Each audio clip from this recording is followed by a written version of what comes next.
तो हमने एक नया प्रोजेक्ट बनाया था बट विदाउट MVC एप्लीकेशन, इसलिए हम इसे कहते हैं सिंगल पेज एप्लीकेशन। क्लियर है जी? रेजर पेज भी हम कह सकते हैं। एक नया तरीका पता चलिए, जो तो पुरानी है, थोड़ा बहुत चेंज होता है बट पता होना चाहिए। सबसे पहले क्या किया, डाटाबेस बनाना है, तो मैंने 3 package install, anti framework 4, anti framework 4.SQ server, anti framework 4.tools, तीनों इंस्टॉल कर दिए। मॉडल पहले भी आता था बनाना, उसमें कोई फर्क नहीं है। फिर उसके बाद एप्लीकेशन DB कॉन्टेक्स्ट, थोड़ा चेंज था, DB कॉन्टेक्स्ट ऑप्शंस वो होता है, वो याद रखना पड़ता है, उसमें कोई मैं हेल्प नहीं कर सकता। कनेक्शन सिंक ऐप सेटिंग में लिखा और थोड़ी सी कॉन्फ़िगरेशन कहाँ की, क्या बोल कितने किया था, और फिर यहाँ इनेबल माइग्रेशन भी सीधा ऐड माइग्रेशन और अपडेट। ठीक, तो ये हमने काम किया। ठीक, अब यहाँ पे ठीक, फिर मैंने बताया था जितनी भी स्टैटिक फाइल्स है वो कहाँ होती हैं, www रूट में। वहां पे ऐसा नहीं लिखा होगा नॉर्मल, ठीक, वहां पे ऐसा नहीं होता था। वहां लिखा होगा कंटेंट फोल्डर था, फॉन्ट्स फोल्डर था, स्क्रिप्ट फोल्डर था। यहाँ www रूट, यहाँ जो भी पेज बनाना है वो कहाँ बनाते हैं, पेजेस के, जो इसमें मॉडल व्यू कंट्रोलर। ठीक है जी। फिर हमने क्या किया था, बुक लिस्ट नाम से, बाकी शेयर फोल्डर था, पहले भी था, लेआउट पहले भी था, अभी भी है। यहाँ पे एक फाइल तो व्यू स्टार्ट है, इसमें लेआउट का पार्ट है। एक नई फाइल है व्यू इंपोर्ट, इसमें टैग हेल्पर की डिटेल है। मतलब ये थोड़ा थोड़ा याद रखना है जो नई चीज। फिर बुक लिस्ट, और यहाँ पे हम ये इंडेक्स बना रहे हैं। पहले आप इसके कोड में आओ, F7 होता है आगे, और ये देखो यहाँ पे एप्लीकेशन DB कॉन्टेक्स्ट वही मेन, लेकिन इस बार हमने न्यू करके ऑब्जेक्ट नहीं बनाया। ये किसका कंसेप्ट है, DI, डिपेंडेंसी इंजेक्शन। और बुक्स नाम की एक प्रॉपर्टी क्यों बनाई है, डेटा डिस्प्ले करना है, IEnumerable आगे यूज करना है। और इसके अंदर आपके हैंडलर होते हैं, ये ऑन गेट इसका प्री डिफाइंड हैंडलर है, जो ऑटोमेटिकली कॉल होगा जब कोई इस पेज को एक्सेस करे, जैसे पेज लोडिंग है। तो इसमें क्या किया, डेटा हमने उठाया और इस प्रॉपर्टी में स्टोर कर दिया। अवेट और टास्क और असिंक, ये कंसेप्ट है मल्टीपल रिक्वेस्ट को मैनेज करने के लिए। पहले भी होता था बट हमने थोड़ा सा और बेटर सेट किया है। Task multiple task, await multiple लोगों की रिक्वेस्ट की है, अवेट, असिंक ताकि असिंक्रोनसली हो, चुपके से हो, पेज स्क्रॉल ना हो, पेज हिले ना। तभी ये लिखा है टू लिस्ट असिंक। जब पीछे असिंक लगा है तो अवेट लगाना है, अगर अवेट लगा है तो असिंक साथ में लगना चाहिए। अगर अवेट लगा दो असिंक ना लिखो तो नहीं चलेगा, एरर आएगी। अवेट के लिए असिंक लगाना जरूरी है।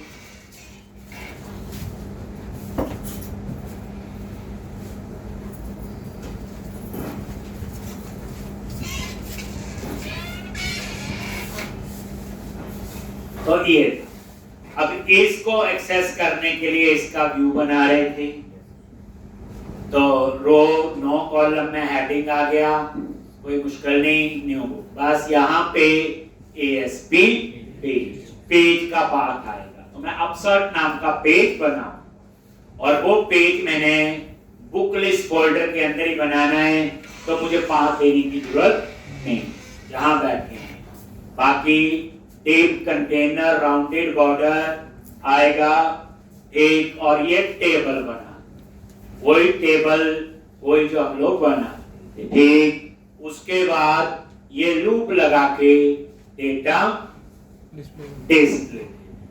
ठीक, अब ये लूप लगा के डेटा डिस्प्ले के लिए क्या लगाया, फॉर ईच। और ये जो फॉर ईच है, बाकी तो सारी कहानी पता है। ये एडिट का बटन है और ये डिलीट का। जब ये पेज सबमिट होगा डिलीट के केस में तो वो कहाँ जाएगा?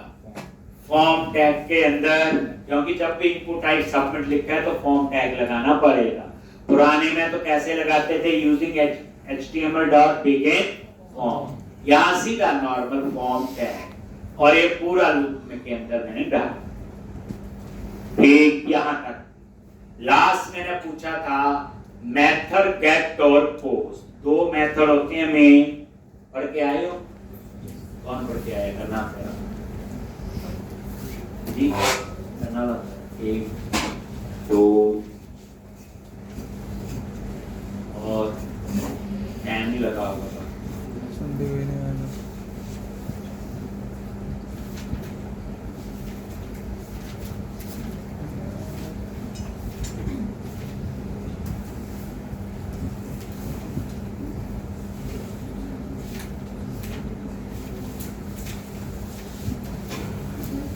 कौन कौन सी?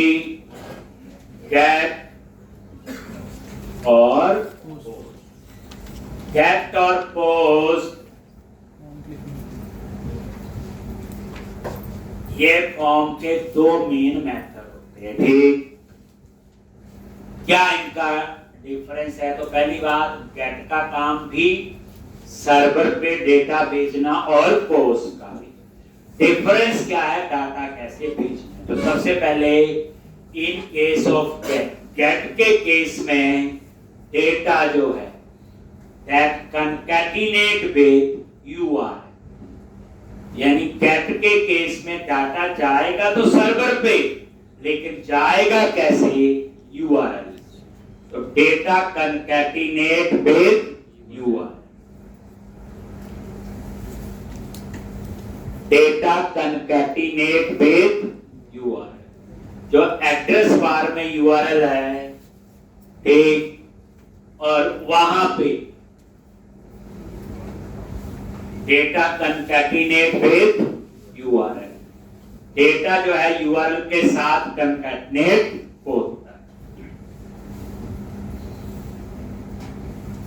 यूआरएल क्या है? एड्रेस बार, जिसमें क्वेश्चन मार्क लगा होता है, कई बार आपने देखा होगा। तो डेटा कंकैटिनेट विद यूआरएल, तो कैट में डेटा यूआरएल से जाता है। फिर पोस्ट में कैसे जाता है? कैसे जाता है?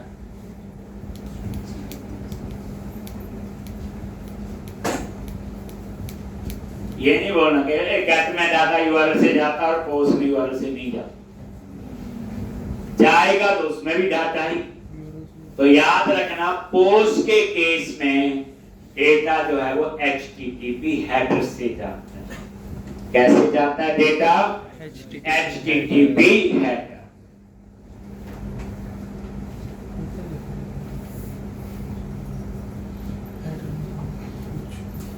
पोस्ट के केस में डेटा जो है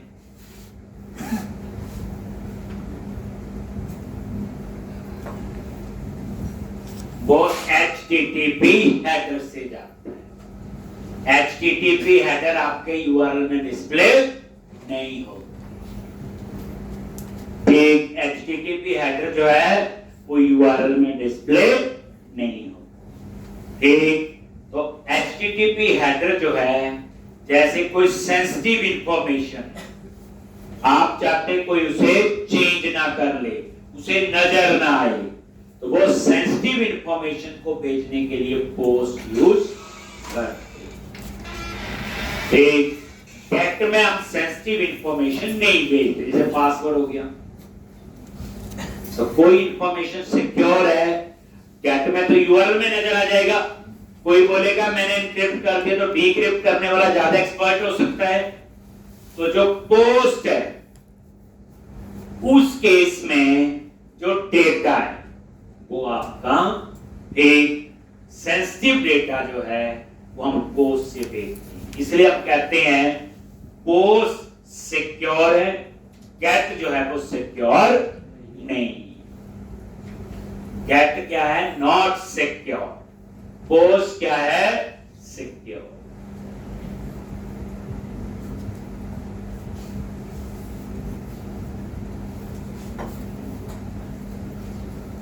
पोस्ट जो है वो क्या आपका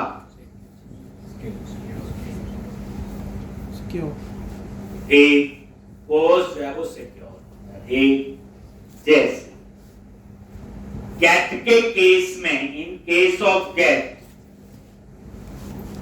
ब्राउजर हिस्ट्री मेंटेन्ड होती है। गेट के केस में ब्राउजर हिस्ट्री मेंटेन्ड होती है।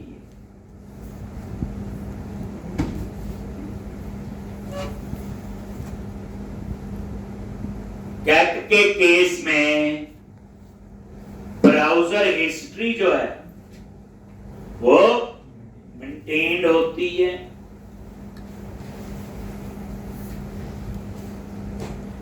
और पोस्ट के केस में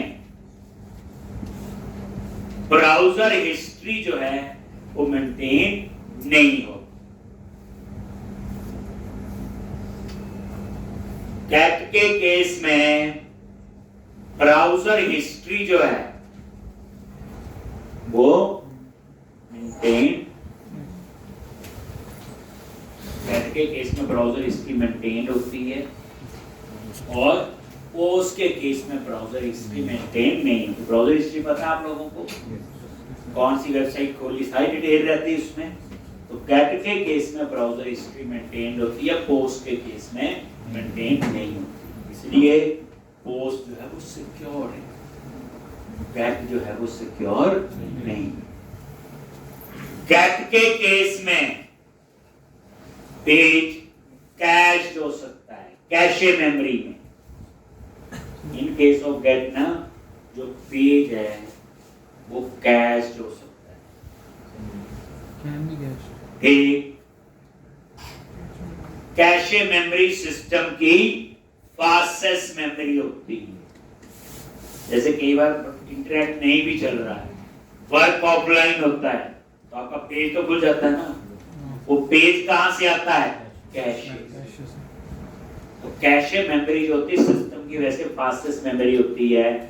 तो गेट के केस में पेज कैश हो सकता है, बट पोस्ट के केस में पेज कैशे में स्टोर नहीं।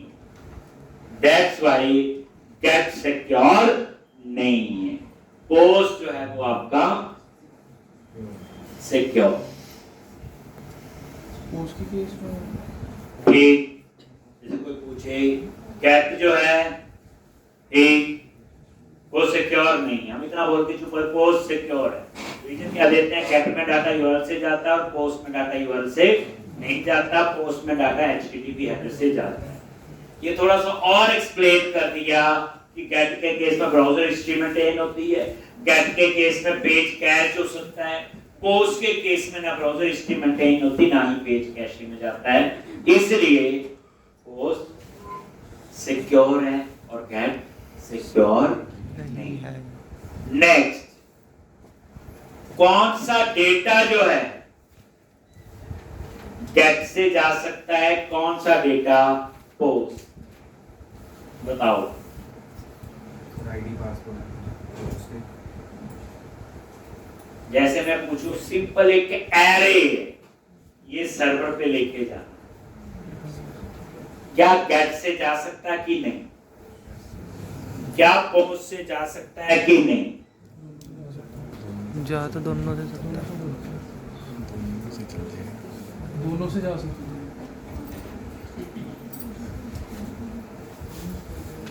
तो देख लो, इतनी देर से हम ये बात कर रहे डाटा डाटा, अब यही नहीं पता कि कौन सा डेटा जो है किसके थ्रू जा सकता है और किसके थ्रू नहीं है। तो सारा डाटा का खेल है। ये फॉर्म टैग क्या है? जब ये सबमिट होता है सारा डेटा सर्वर पे लेके जाता है, कौन सा डाटा लेके जा सकता है, कौन सा नहीं। तो याद रखना, इन case of string, in case of get, we can pass only string data, not binary data. In case of get, we can pass only string data हम इसमें ऑब्जेक्ट्स पास नहीं, बाइनरी डेटा पास नहीं कर सकते. We can pass only string data, not binary data. But in case of POST we can pass string data as well as binary data.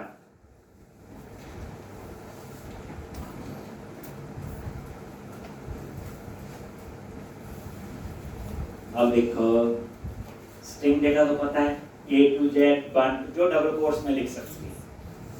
Binary data जैसे class का object है वो binary में होगा, 0-1.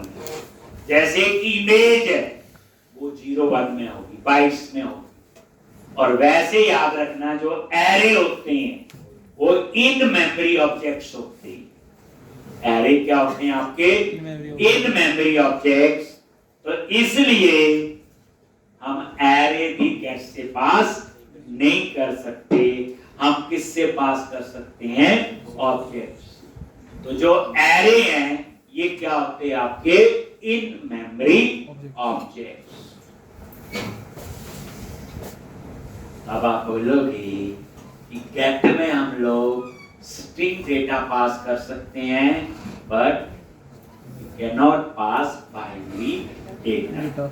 In case of post, we can pass string data as well as binary data. जैसे कोई बोले image लेके जानी है, एक ऑब्जेक्ट लेके जाना है, तो एरे इन मेमोरी ऑब्जेक्ट्स होते हैं, याद रख. एक एरे भी गेट से नहीं जाए. नेक्स्ट क्वेश्चन, आप बोलोगे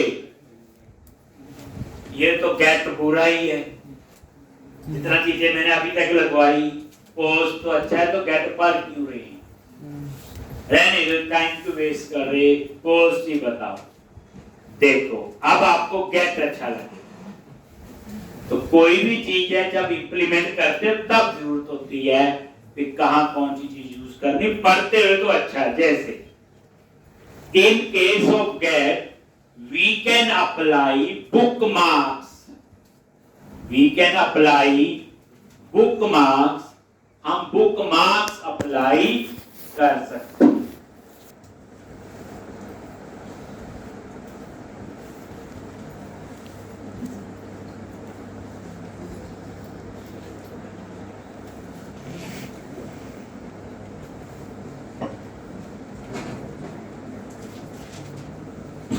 In case of get हम क्या अप्लाई कर सकते हैं? बुकमार्क. पोस्ट के केस में हम बुकमार्क्स अप्लाई नहीं कर सकते. In case of GET we can apply bookmarks but in case of POST we can't.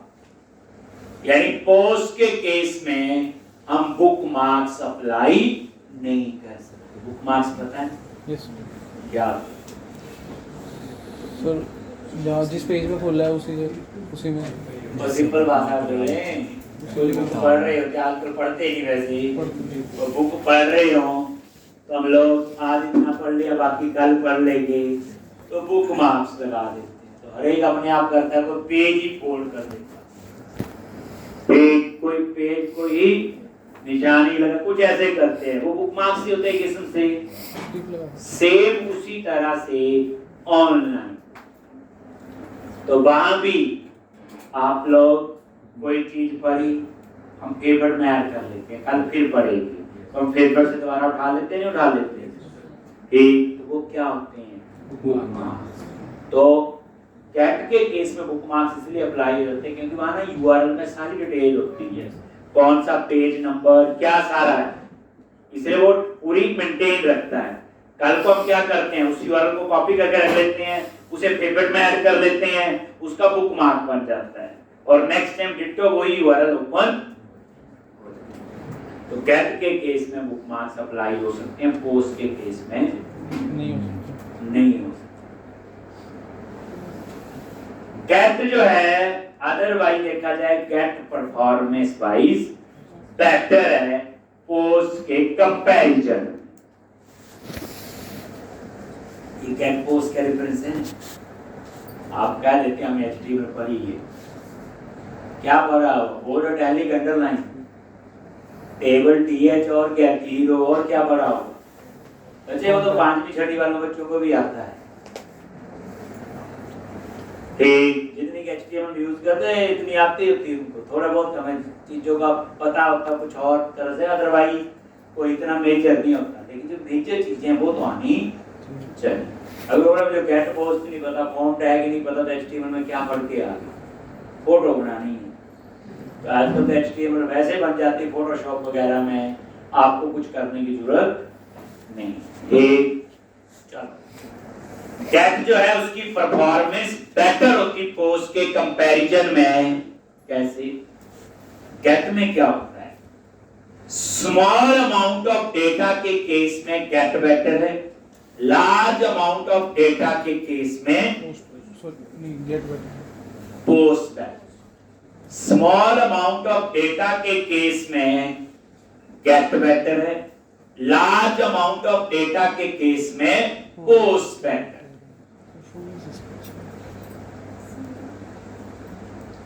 Large amount of data के केस में आपका पोस्ट बेटर। एक जैसे देखो गेट में क्या होता, जितना डेटा आता है, थोड़ा डाटा आया वो थोड़ा थोड़ा डेटा ही आगे भेज,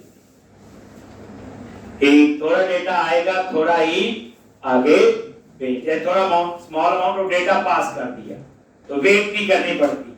तो उसमें क्या होता है आपका, ठीक, पैकेट बनता है। क्या बनता है? पैकेट। ठीक, इसमें क्या होता है, कंप्लीट पैकेट बनेगा तो आगे जाएगा। ठीक, तो स्मॉल अमाउंट ऑफ केस में वो पैकेट ही लेट बने फिर आगे जाए। लार्ज वॉल्यूम डेटा में तो पैकेट भी इजीली बन जाता है। वहां तो पैकेट ये नहीं, पैकेट नेटवर्किंग वाले पैकेट्स होते हैं 01 वाले, तो यहाँ पे पैकेट्स में डेटा जाता है। जैसे डाटा आएगा कंप्लीट पैकेट बनेगा देन ट्रांसफर होगा, पैकेट बनेगा देन ट्रांसफर होगा। इसलिए स्मॉल अमाउंट ऑफ डेटा के केस में गेट बेटर है। गेट में क्या होता है, जितनी इंफॉर्मेशन आई हम आगे पास करते हैं, लेकिन पोस्ट के केस में आपका एक लार्ज अमाउंट ऑफ डेटा के केस में पोस्ट बेटर है। वैसे ज्यादातर आपका पोस्ट ही यूज होता है। एक और जो दो बच्चे पढ़ के आए, इसके अलावा कुछ पढ़ा हो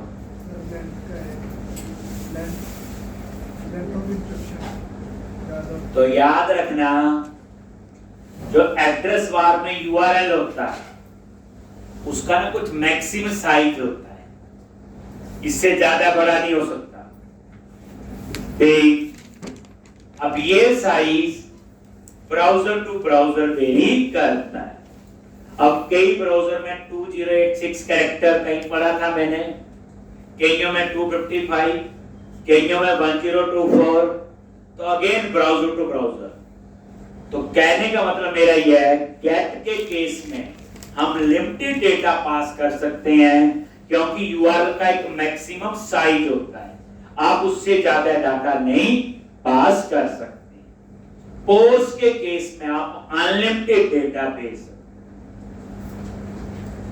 पोस्ट के केस में आप लोग अनलिमिटेड डेटा भेज सकते हैं, गेट के केस में आप लिमिटेड डेटा ही भेज सकते। समझ आ गई? लिमिटेशन है ना, यूआरएल कितना बड़ा हो सकता, जितना बड़ा हो सकता उतना ही डाटा जाएगा, बट पोस्ट में ऐसा कुछ भी नहीं है, तो उसमें हम अनलिमिटेड डेटा भेज सकते हैं। ठीक है जी, तो ये मैंने आपको बोला था। तो दो बच्चों ने ट्राई करके आए हैं पढ़ के, बाकी तो प्रैक्टिस भी की होगी, भगवान ही जाने। यही याद रहा पोस्ट और गेट ही।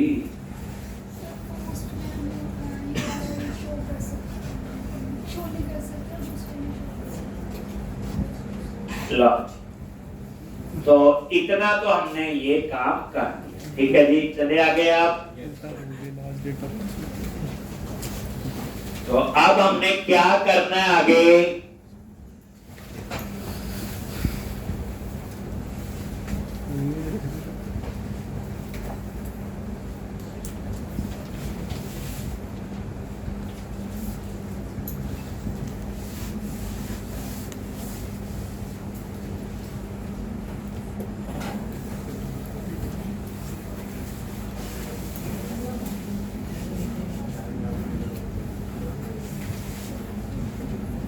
और यहां पे book list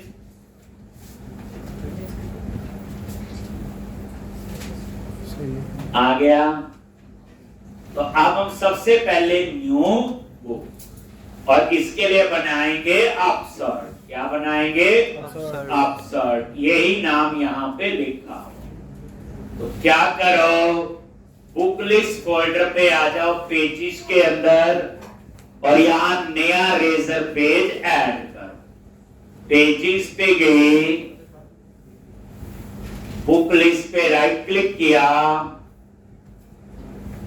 add razor page.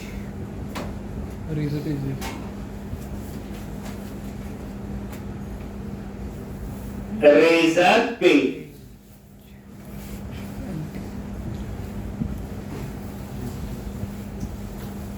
और यहां पे रेजर पेज एम्प्टी।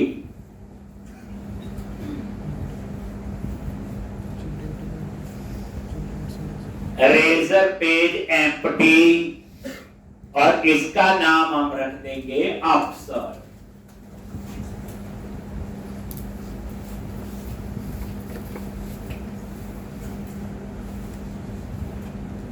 अपसर्ट।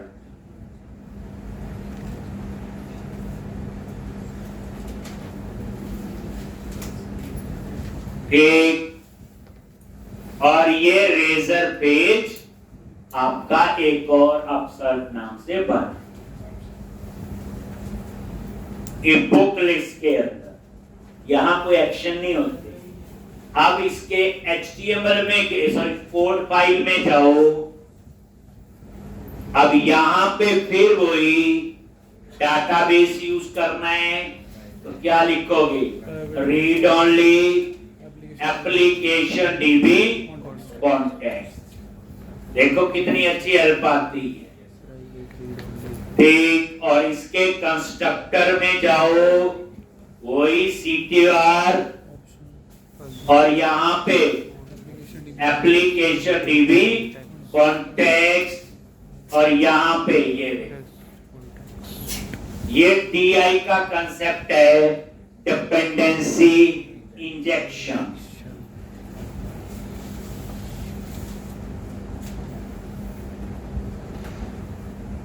ठीक। अब ये अपसर्ट है, सेव या अपडेट। तो हम यहां एक प्रॉपर्टी बनाएंगे, प्रॉप, और वो किस टाइप की होगी?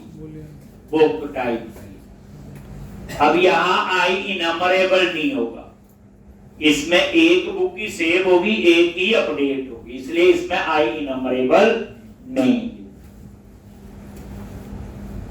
अब इसमें ऑन गेट का कोई रोल अभी तक नहीं नजर आ रहा है। हाँ, पर हमने तो अपसर्ट करना है। तो अपसर्ट में तो दो काम होते हैं, क्रिएट और एडिट। एडिट के केस में क्या आएगा? आईडी। ठीक। तो यहां पे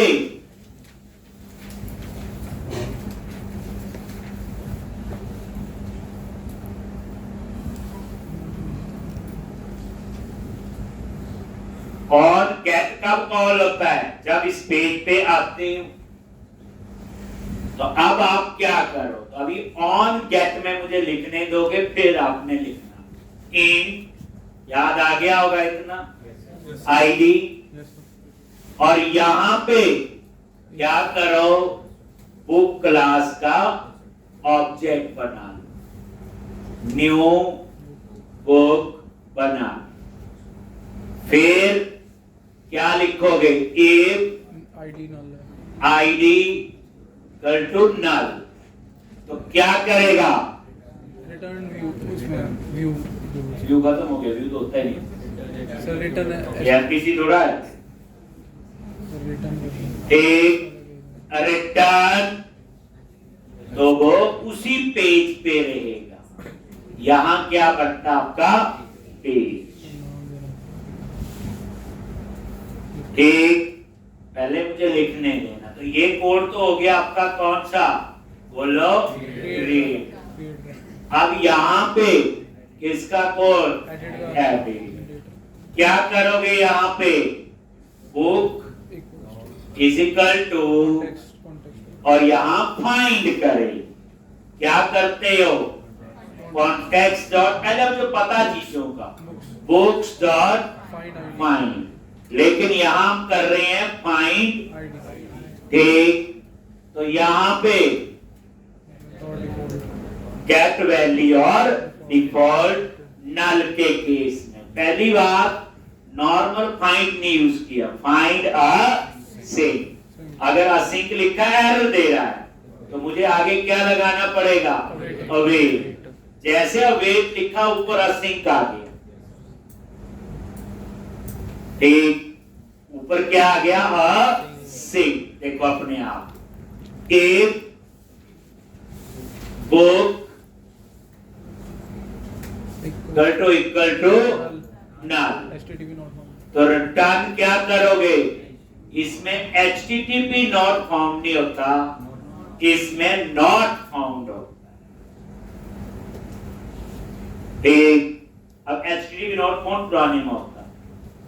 अगर नल नहीं है तो ठीक है, पेज पे जाएगा और ये बुक वेरिएबल सीधा एक्सेस हो जाएगा बच्चे यहाँ पे, क्योंकि ये पब्लिक एक प्रॉपर्टी है, ये एक ही पेज है, इसलिए हम व्यू में तो पास करते हैं। लेकिन तीनों रिटर्न पे एरर आई,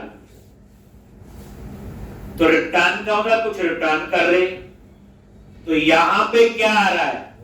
वाइड। वाइड का मतलब ये मेथड कुछ रिटर्न नहीं करेगा। ठीक, तो यहां पे आई एक्शन रिजल्ट,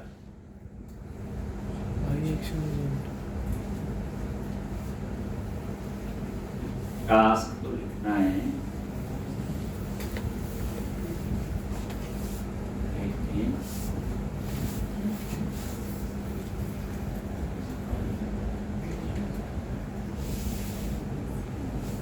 तो टास्क वाइड होता है ना बच्चे, आई एक्शन ऐसे, वही एक्शन रिजल्ट जो एमबीसी में पढ़ते थे। ठीक, बस यहाँ आई लगेगा। अगर कुछ नहीं रिटर्न हो रहा तो टास्क लिख दो, कुछ रिटर्न हो रहा है तो यहाँ पे रिटर्न हो रहा, देखो चाहे पेज ही। अब आप ये देखो, यहां पे हम ब्रेक पॉइंट भी लगाएंगे,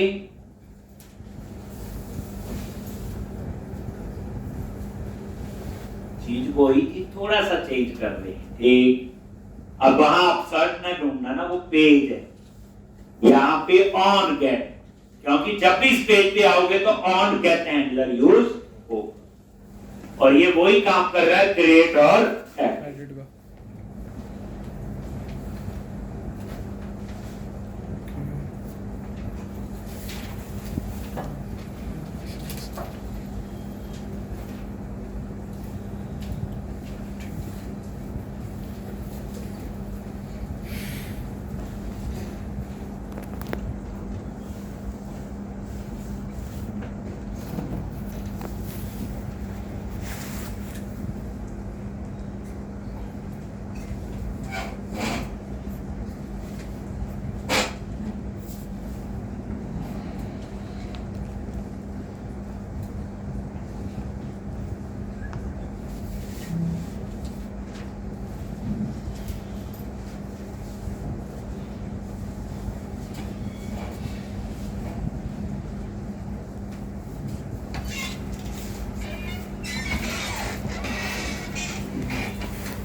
एक, अब यहां पे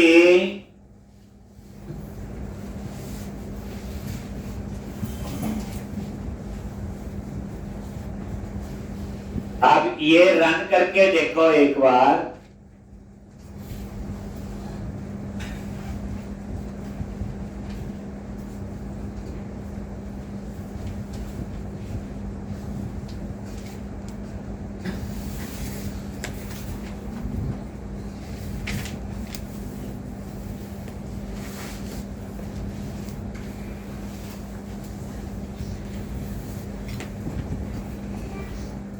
बुक लिस्ट पे क्लिक किया, आगे जी। देन न्यू बुक पे क्लिक किया, आगे यहां पे। और ये देखो इस समय आईडी में क्या आ रहा है? नल।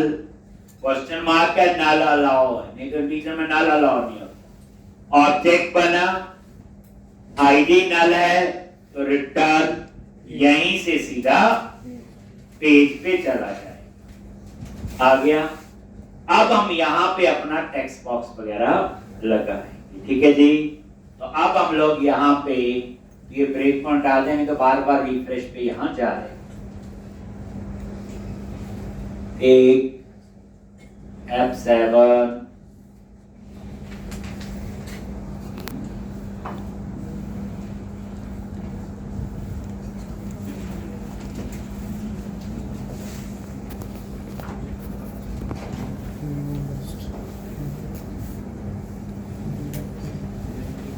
न्यू, और ये आ गया अपसर्ट एक। और यहां पे डिटेल आनी चाहिए,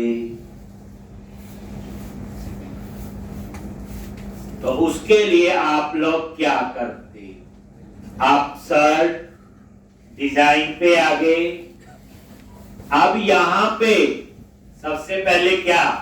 टाइटल, वही टर्नरी ऑपरेटर याद है? क्या लिखेंगे? वेर टाइटल इक्वल टू आगे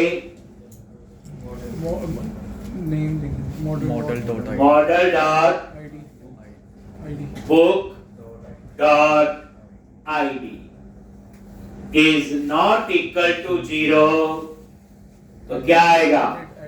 एडिट बुक। अगर 0 है तो क्या आएगा?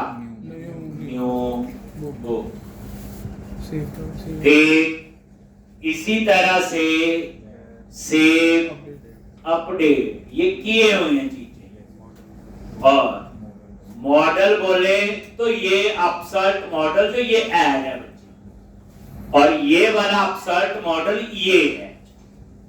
आप ऐसे चीज समझो, ठीक।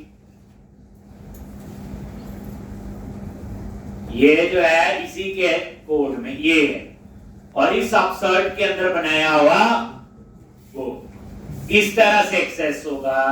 तो मॉडल डॉट और एमबीसी से बाहर निकलो, model dot book dot ID is not equal to 0, then क्या आएगा? अपडेट, अदरवाइज क्या आएगा? सेव। ठीक। और यहां पे अब हमने डिजाइन कैसा बनाना है?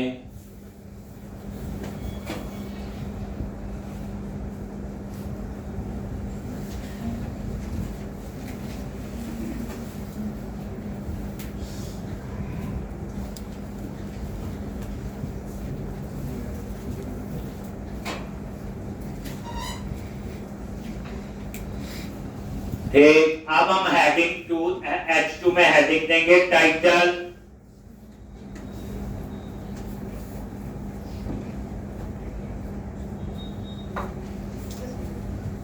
तो कुछ नया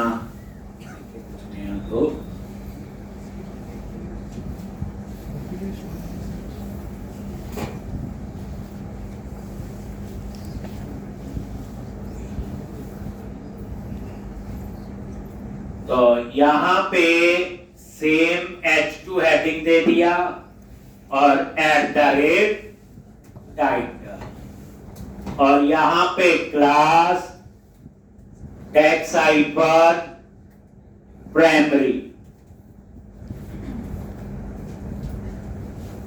और टैक्स हाइपर सेंटर, ये आपने दे दिया, रिफ्रेश करो, ये आ गया न्यू बुक। ठीक, उसके बाद यहां पे अभी पढ़े फॉर्म टैग मेथड पोस्ट, और अब यहां पे हम थोड़ा डिजाइन बनाएं।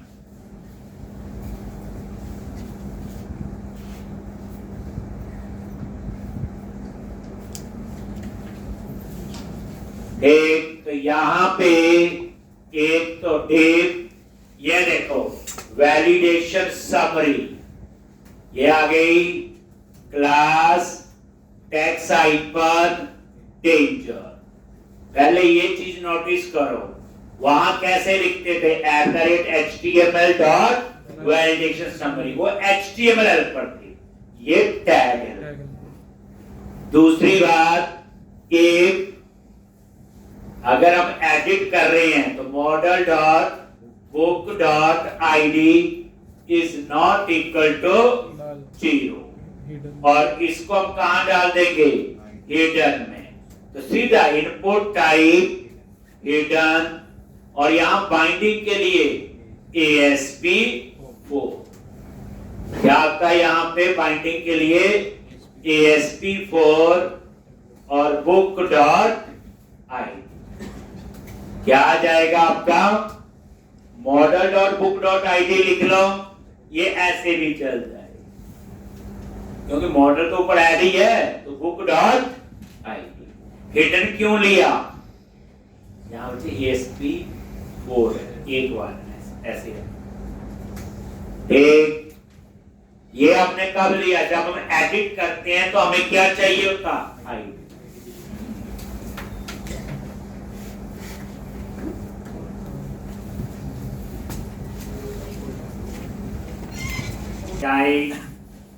ये हम उसमें भी करते थे, बस चेंज हो गए HTML हेल्पर की जगह टैग है। ठीक, अब हम एक डिव बनाएंगे क्लास, और यहां पे कंटेनर, और यहां पे राउंडेड बॉर्डर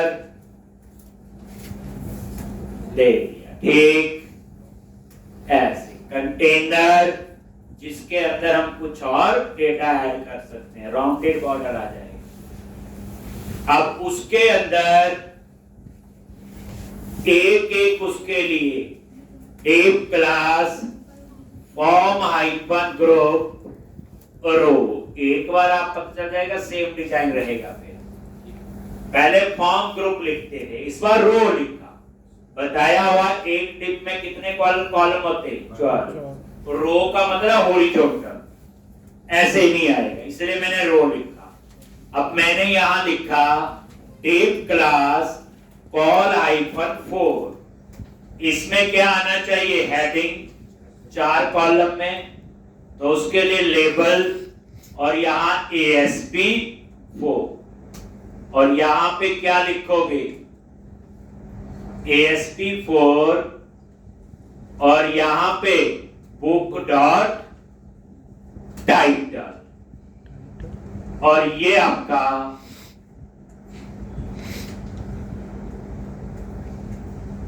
लेबल आ। फिर बच गए कितने, बोलो, कॉल हाइफन 8। तो ये जो 8 बचे हैं, क्या करोगे, इनपुट टाइप, तो यहां पे इनपुट इसके लिए टेक्स्ट बॉक्स, ASP4 किसके लिए, बुक डॉट टाइटल, और कौन सी क्लास बताइए, फॉर्म हाइपर कंट्रोल। ठीक, ये, और इसके नीचे वैलिडेशन मैसेज, तो यहां पे book dot title class text hyphen danger, और इस तरह से। ये आप ऐसे याद रखो, जैसे वहां होता था वैलिडेशन मैसेज 4, उसकी जगह ठीक स्पैन लगा के ASP-validation 4 किसके लिए? टाइटल। आप एक बार इस डिजाइन पे नजर मारो, फिर हम से ये देखो सेंटर में आ रहा है, ये बॉर्डर ना साथ में आ रहा है। एक काम करो, यहाँ पे पैडिंग दे दी और मार्जिन दे दी। अब आप इस पे नजर मारो, ये टाइटल इस तरह से,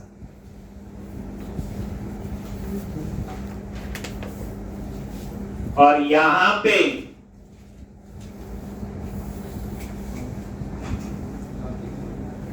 यही सेम डिस्क्रिप्शन के लिए, ऑथर के लिए, ISBN के लिए, प्राइस के लिए। देख लो 8 और 4 ये समझा है कॉलम। फॉर्म ग्रुप रो, एक रो है डिव के अंदर, कितने कॉलम होंगे? 12 में से 4 में हेडिंग आ गया लेबल, ये लेबल 4 होता था। अब यहां पे डिजाइन ऐसा, अब इसी तरह से यहां पे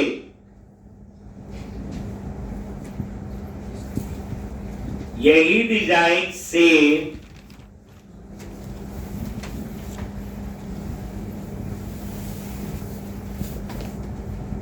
यही डिव उठाया फॉर्म ग्रुप और नीचे पेस्ट कर, एक लिख लो से। टाइटल के बाद क्या आएगा? डिस्क्रिप्शन, यहां भी डिस्क्रिप्शन और यहां पे भी डिस्क्रिप्शन। डिजाइन पे नजर मारो, रिफ्रेश, ये ठीक। अब डिजाइन पहले से थोड़ा बेटर कर रहे हैं हम लोग, ठीक। अब उसके बाद डिस्क्रिप्शन के बाद क्या आएगा? यही कॉपी पेस्ट, क्या आएगा? ठीक, ऑथर, और यहां पे भी ऑथर और यहां पे भी ऑथर, ठीक। इसी तरह से ये देखो, नजर मारो, साथ साथ प्रैक्टिस कर लेनी, ये प्रोजेक्ट में कुछ ये चीजें ऐसे चलेगी। अब ऑथर के बाद ISBN, एक लिख लो, सेम चलेगा। फॉर्म ग्रुप बनेगा वही, बस रो नहीं होती थी वहां, क्योंकि हम ऊपर उसके नीचे ऐसे आता ना, ऊपर हेडिंग नीचे, यहाँ पे हॉरिजॉन्टल आ रहा है, तभी फॉर्म ग्रुप रो लिखा। अब यहां पे ISBN, ये भी ISBN, लेकिन जो ISBN तो इतना बड़ा नहीं होगा, इतना बड़ा टेक्स्ट बॉक्स तो चाहिए नहीं, तो आप क्या करो, इसका थोड़ा कम कर लो। तो क्या करोगे? कुछ नहीं, कॉलम 8 की जगह 4, देख लो फोर्स ठीक लग रहा है, रिफ्रेश करो, वो ठीक हो गया, ठीक। इसी तरह से आपका प्राइस, यही सेम फॉर्म, कॉलम 4 करते यूजर 12 यूज करनी है, 4 हेडिंग 4 हो। और उसके बाद आप क्या करोगे? यहां पे एक ये पेस्ट कर, ये ISBN के बाद क्या आएगा? प्राइस, प्राइस का भी सेम साइज रख लो, 4 कॉलम, ये देखो 4 ले लिए ना, डिजाइन में नजर मारो, वहां एक्यूरेट आ गया। उसके बाद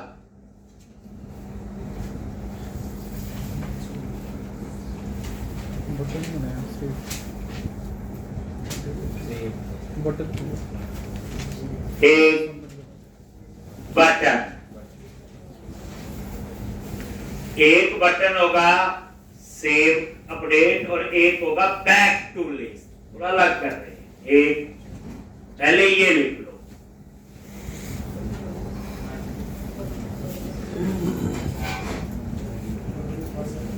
कोई एक पूरा फॉर्म ग्रुप रो लिखो और उसी को ही यूज करो, और यही डिजाइन हम प्रोजेक्ट पे भी यूज करें।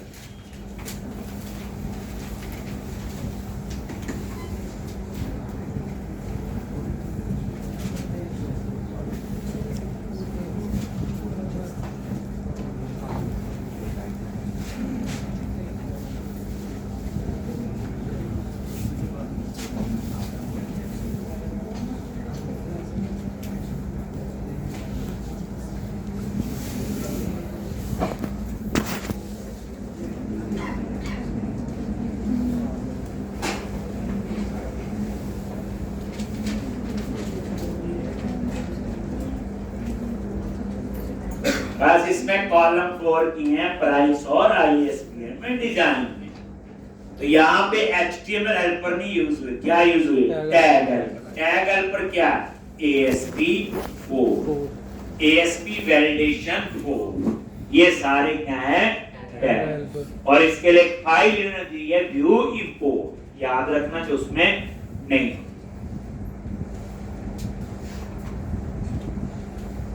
अब यही फॉर्म ग्रुप नीचे यहां पे आ जाओ,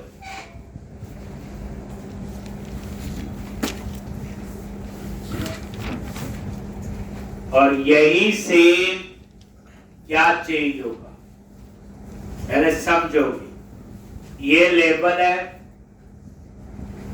इसकी जगह तो आ जाएगा बटन, क्या लिखते थे? Type submit class btn hyphen info, और मैंने इसमें कर दिया फॉर्म कंट्रोल। जो फॉर्म कंट्रोल रहने देते हैं जब जरूरत होती तब, और इसमें हमने लिख दिया सेव और अपडेट। इस 4 में तो ये आ गया, और उसके बाद इस 4 में बैक टू लिस्ट। ठीक, तो उसके लिए आप क्या लगाओ? एंकर ASP हाइफन पेज, और कहां जाओगे? इंडेक्स, और क्लास btn हाइफन सक्सेस, और टेक्स्ट दे दिया क्या? Single ASP hyphen page, back to list. अब इसको ठीक करेंगे डिजाइन, एक बार रिफ्रेश करो, इसको आप लिखना है।